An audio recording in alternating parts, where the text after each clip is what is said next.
You ever feel like the world is just one push away from falling apart?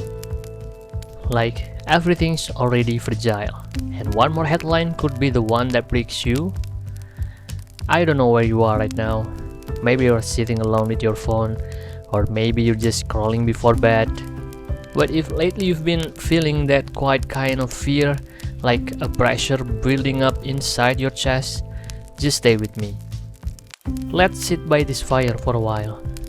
I talk, you listen, and maybe, just maybe, by the time this ends, you'll feel just a little bit lighter. When this video was made, tensions in the Middle East were heating up. One headline even mentioned that one country is targeting another nuclear-sized country. And when I read news like that, I feel this tightness, a mix of worry, fear, and something I didn't expect, guilt. Like the other day, I was about to eat, and suddenly I thought, there are people who can't even leave their homes right now. And I just froze. Didn't know whether to keep eating or not. I live in a place that feels relatively safe, but safety doesn't mean immunity. War has a ripple effect. Even the pandemic's aftershocks are still here. Economic pressure, emotional fatigue, uncertainty. Now imagine adding a word war on top of that. Sometimes I ask myself, I'm not in the war. Why does it still hurt so much? I'm not the one suffering, but somehow it still leaves a scar. And then the cycle starts again. Open my phone, scroll, see the headlines, feel fear, feel guilt, feel helpless. Scroll again, laugh at the meme, feel empty, scroll again, more war, repeat. The worst part? The news isn't just reporting anymore. It's curated for impact. Brutal language, shocking images. Because fear sells. And if I try to look away, it feels wrong. But if I stay in it too long, it feels like drowning. So I started asking, what is happening to me? Turns out this has a name, anticipatory anxiety. It's the kind of fear that comes from imagining something bad that might happen, not something happening right now. But here's the catch. Our brain doesn't really distinguish between imagined danger and real danger. So when you imagine war, your body still responds like it's real.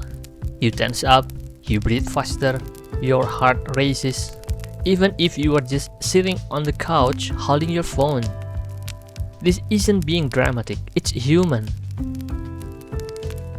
According to the American Psychological Association, repeated exposure to negative news, even if we are not directly involved, can trigger chronic stress, anxiety, and even symptoms of depression.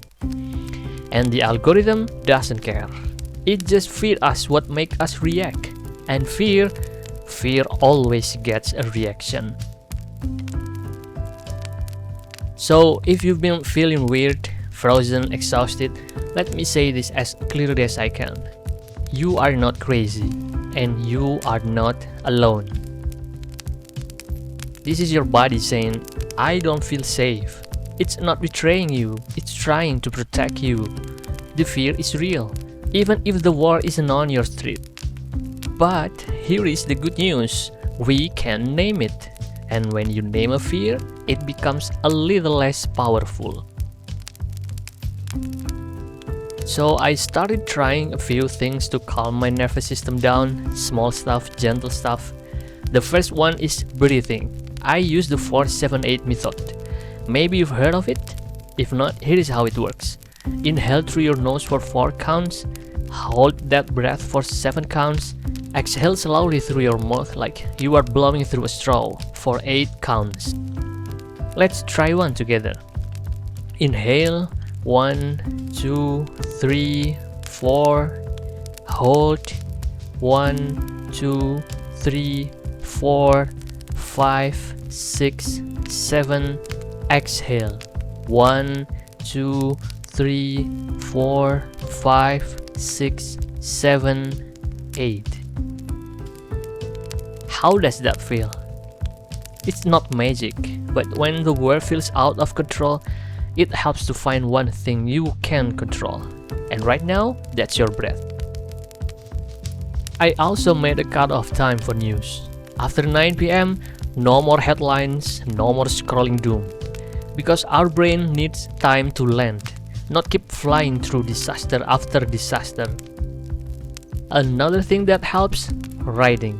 Nothing fancy, just honest sentences like, today I felt afraid. I feel useless. I just want the world to be okay. It doesn't solve anything, but it clears some space in your chest. And the last thing, talking. Not to fix anything, just to say, hey, do you feel this too? Sometimes naming a fear out loud is the bravest thing you can do, because once it's outside of you, it stops growing.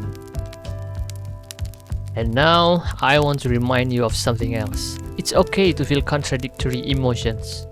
You can feel sad and still laugh at a meme. You can feel helpless and still go on with your day.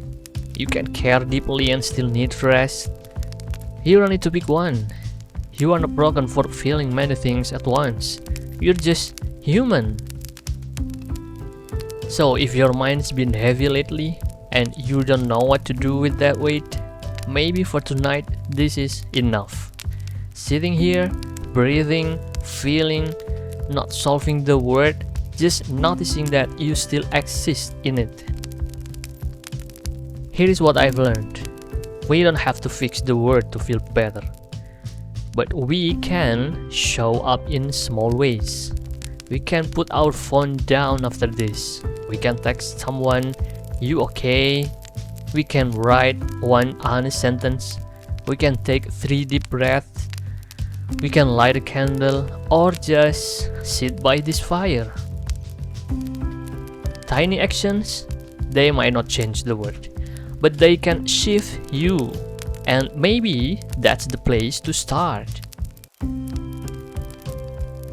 So yeah, the world still feels loud, still unfair, still full of questions, but you are still here, still breathing, still feeling, and maybe that's brave enough for tonight.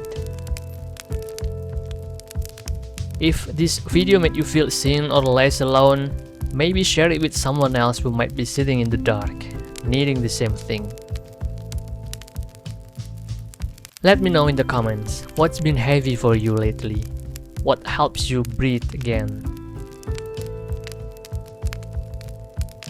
New reflection every Friday, 9 p.m. US time. Subscribe so we can sit by the fire again next week.